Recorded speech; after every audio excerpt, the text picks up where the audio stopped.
Here we go. You know what it is. DJ E-Rock in the building, recording live from Culture Kings, Las Vegas.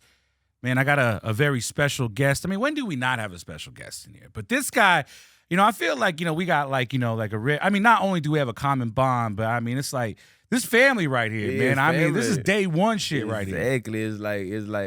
It's not just sitting with an interviewer. You feel me? It's like you sitting with somebody who knows you. You feel me? Like that's always better. You know of course, man. Peezy is in the building right now. Yes, sir. Man, I love it because I haven't seen Peezy since before the pandemic, and then the first thing he says to me is, "It's kind of like it's kind of like surreal, but at the same time, it was like shit. This was, as a kid, I knew this is what I was destined for. So it's like it shows me manifestation really is real and really works. You feel me? Mm-hmm. You know what I'm saying? So all that together, man, make me feel like shit, king."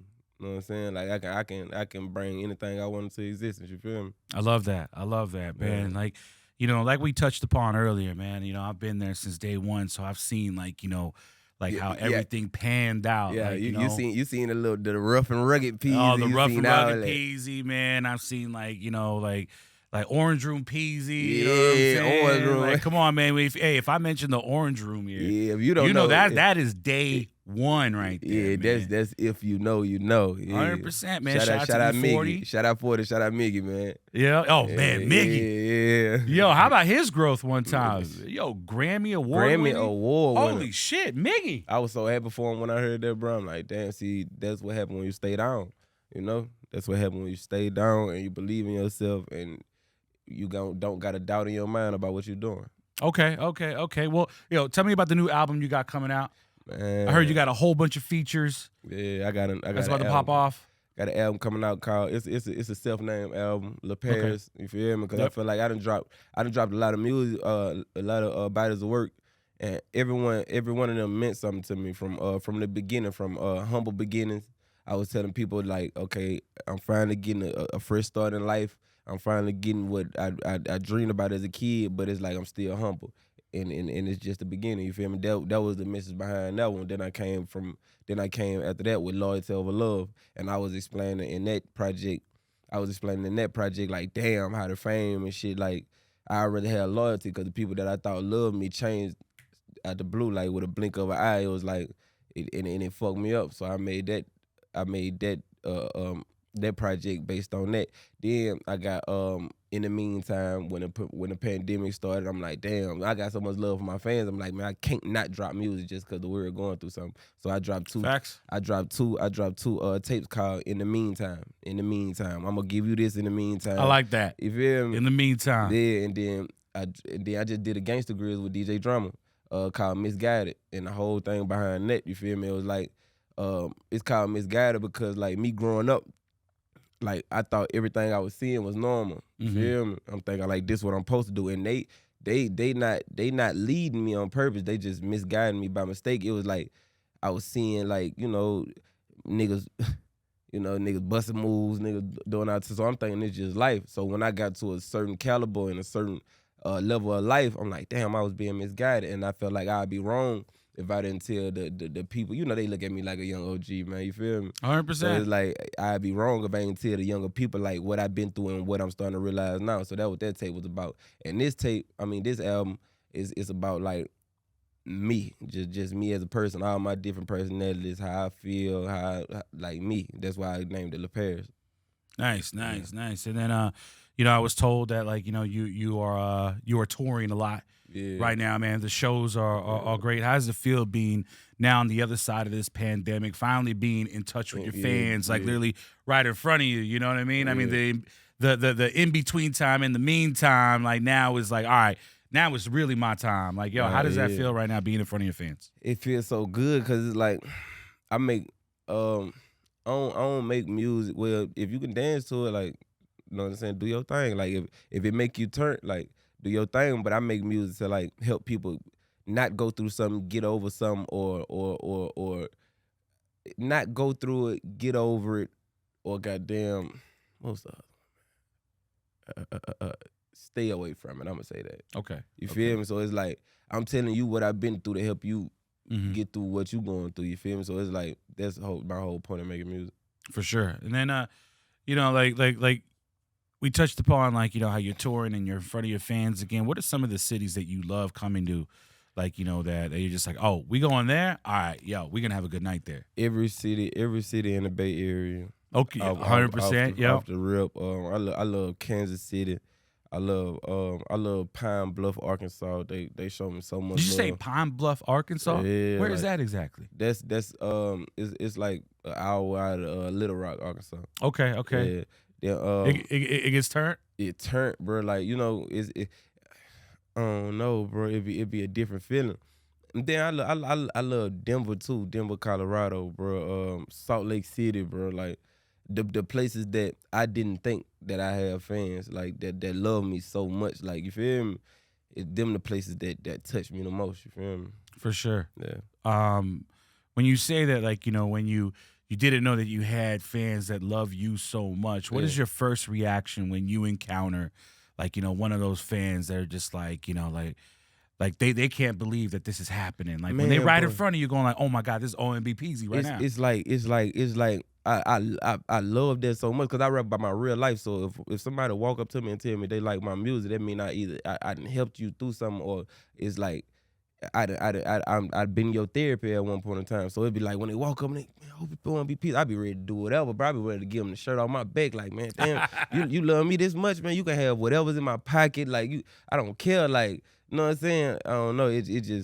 It touched my soul, bro. Like, I'm an energy person. Like, I'm a very spiritual person. So I feel like if like, I done ran into fans who would be on the other side of the room and they'd just be staring at me the whole time and be like, I'd be like, but the fans who let go of their pride and they walk up and be like, bro, Peezy, I fucking love you. You feel me? Like, that's always like, it's gonna, cause you let go of your pride special, to walk up to me. Yeah, that's you feel special. Me? Like, real talk, that'll never get old to me, ever. Just like performing. Man, obviously, the performance game is at a 10 or 100. I mean, we seen you performing at a high level. Speaking of performing on a high level, I am told that you are now into golf. Oh yeah, man, I love golf. And I don't think a lot of people really knew that, but like, yo, I mean, when I first heard that, I was like, yo. Yeah, it's like, my man into golf? Man, what got you into that? Kevin Lyles, when I did a partnership deal with Kevin Lyles. And then I'm gonna start from the beginning. When I first moved to California, I was 12 years old. You know what I'm saying? I'm pretty sure you know the story, the background and shit. I was 12 years old, and I was moving back and forth. I mean, I know the story, but if you want to tell it for the listeners, definitely, like, yo. Oh yeah. Like, remember, there are people watching right now. Yeah, that don't know. Yeah. So it's like, all right. I was 12 years old. My mama came and kidnapped us from my dad and rented a U-Haul van, never took it back. So we drove from Mobile, Alabama, 3 days in the back of a U-Haul van, hot, like no windows, no nothing. It's just like a cage. And my auntie holding the fan back here. We got to take turns getting to the fan, like, so we don't suffocate. You feel me? Like, we drove like that 3 hours. Like, it was 10 people in the back of the thing. You feel me? Then when we got to California, I went to a shelter with my sister's shirt on because I ain't had no clothes. I ain't had no shoes on, so they had to take me to the back and give me some shoes that didn't even fit me. They was like 3 sizes too big. You feel me? So it's like all that really just a part of a nigga's story. Like, you feel me? Just a part of a nigga's story. It just make me a better man. For sure. But I mean, forgot the question, man. See, that shit be getting so emotional. It'd be like, what man, was it's all good. Don't hold back. You know what I mean? Yeah. This is like, this is a good conversation to have. You know what I mean? But all right, so like, we talked about the journey right now, but where did golf come into play? Oh yeah, okay, yeah, okay. We was talking about golf. See, I got to think about that. It threw me off. That's good. Me off. Okay, I say. Boom. So when I get to California, we go to the shelter. In the shelter program, it was you stay there for a certain amount of time and they help you get an apartment. You feel me? But when we were staying there, my mama had met a boyfriend outside the shelter. You feel me? So they clicked, and then they got an apartment together. You feel me? But her boyfriend at that time had a studio. You feel me? So I was always up in there listening to him make beats. And as a kid, as 7, 8 years old, I've been telling everybody in my family I'm gonna be a rapper. Like, even in middle school, like, my teachers didn't even call me by my real name. They called me Peezy. Like, when I was skipping class and shit, like, the principal would come over the intercom, like, Peezy, go to class. Like, I always had that charisma, like, to win people over. Like, and I always loved the words. I ain't want to go to no class but language arts and PE. You hear me?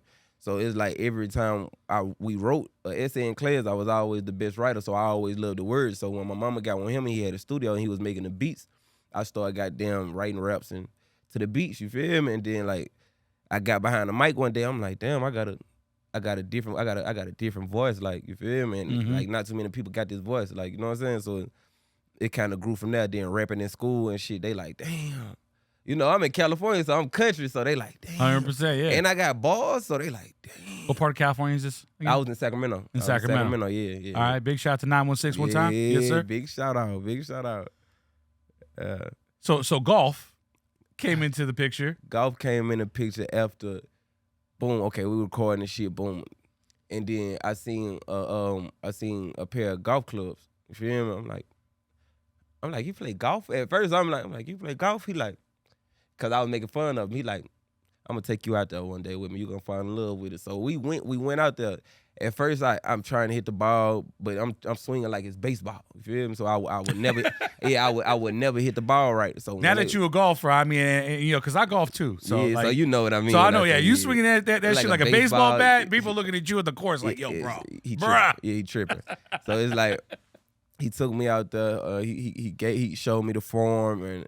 Like, you know what I'm saying, taught me that it's not all about power. That's why you can play golf until you're old and gray. It's not about power, it's about flow, it's about the motion, you feel me? And keeping your eyes on the ball. And patience. And patience. And patience. So it's like it took me to hit the ball one time that day. I hit the ball far as hell, aimed it right near it. I'm like, oh, yeah, I can do this. And I just fell in love with it. But I had separated from it for a minute because I was just growing up, you know, teenager shit. And then when I had signed the 300 label, Kevin Lyles had took me on the golf course. We played. He like, damn, you kind of nice. You feel me? So he had, I love that. Yeah, he had put me in a golf tournament in Jersey. I've been in 2 golf tournaments. Really? Yeah. How'd you fare up? I wasn't that good, but I almost won the long putt competition, man. Oh wow, okay. Yeah, it was only me and one dude. There he is. Yeah, I got down to me and one dude, but he beat me though. But you could tell he was playing since he was like, you know, real talk.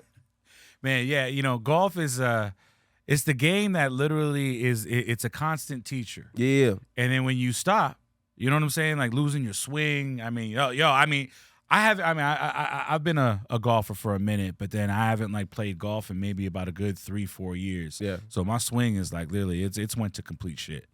So I got to get that shit back. So maybe me and you can go like we can go. we're gonna hit the links one time. Yeah. You know what I mean? Sure, I'm a heavy drinker on the links, so I'm gonna tell you that right now. Me too. You know what I mean? That make it I got sick with a pig on the arm, so you know I'm a drinker, bro. I know, man. I done got fucked up out there, Echo. That tell you. Real talk. Oh my god, yeah. I done got fucked up out there, Echo. That tell you real. Man, yeah, it's crazy, man. E40 is, he's definitely a big, not only inspiration, but he's always been a huge mentor to me, and it's crazy because like, every time I think about 40, like 40 taught me that mindset on how to buy a house and how to get myself set up and stuff like that. He gamed me up like crazy. Financial literacy. Oh my God. Like, I was like literally like I was like 21 years old, and I remember I was in the orange room and he was like telling me, if you want to buy a house, man, it's a mindset. And I'm like, I'm 21 years old at the time. Like, I'm making good money DJing around the country, this and that, in the Bay Area and all that. And I'm like, what? What do you mean it's a mindset? You know what I mean? But like, man, I learned a lot from that guy right there, man. You're here in Vegas right now. What do you got planned? What's the plans for the weekend? Oh shit, I just been doing a whole lot of gambling. I hit the ass last night for a few thousand, but just gambling. I came out here with a group of friends and shit, lawyers and doctors and shit, and they just wanted me to come with them. You feel me? On some like wanted to show me like a different side of life. You feel me? So I'm coming out here partying with them right now. You feel me? Oh man, you doing any golfing while you're out here? Man, I want to, but I don't think I'm gonna have time, bro. Next time you here, I'm gonna set it up. We're gonna go to Shadow Creek. We're gonna hit them links. I'm gonna get my swing up first though, because I ain't trying to. Yeah, I ain't trying to waste your time. I'm gonna practice too. I ain't trying to waste your time out of links. I'm this is your first time here, Culture Kings, Las Vegas. What do you think? It's a crazy story, man, bro. It's insane. Insane setup, like real talk. I want to open some shit like this in my city. My mama. 100%. I mean, obviously we got all the hats on the wall. There's over 1,000 hats on that wall. I see every jersey you could ever imagine is in here. You know, I think they said like 30,000 or some shit. it's insane. I mean, the build out here is crazy. I mean, for me, every time, you know, and I spend a lot of time here. Obviously, we record the show here and everything. But like, you know, when I leave, I always gotta like look around and stuff like that. But I take at least like an hour for me to leave because I always see something that I like, and it's next to something else that I like even more. Then it's next to something else that I'm like, all right, maybe I gotta get that. And then all of a sudden, I see a couple hats, and yo, it's over. And it's, over, yeah, bro. man, you know, I break the bank here, man. Mm-hmm. What are some of your favorite things to do while you're in Vegas, other than obviously, you know, golfing, Yeah, hanging boy, out yeah. with like, you know, with your good friends and whatnot? What are some things that you like to do out there? I just like to have fun. That's too generic. It's I don't know. I'm spontaneous, bro. I'm spontaneous. It'd be like I'll wake up in the morning, and be like, okay, I'm finna go gamble. Wake up in the morning, okay, yeah, we going to Tile.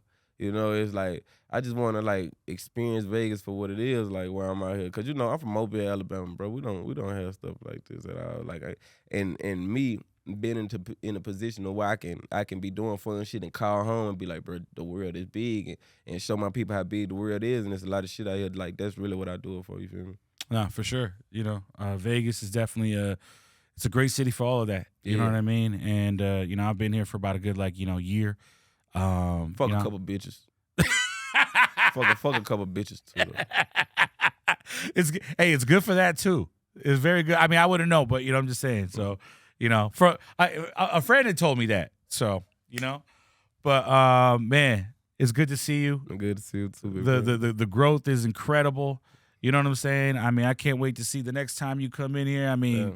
shit. I hope you still have time. Like, Man, you know, to come and tap in, man. I'm You know? always have time for them day ones. You heard Hell me? yeah. People who see me at the start, I will always have time for them. Man. Never will get the big head ever. 100%. Yeah. OMB Peezy, Culture Kings, Las Vegas, DJ E-Rock in the building. That's what we doing, man. That's right. It's the full convo. Come on.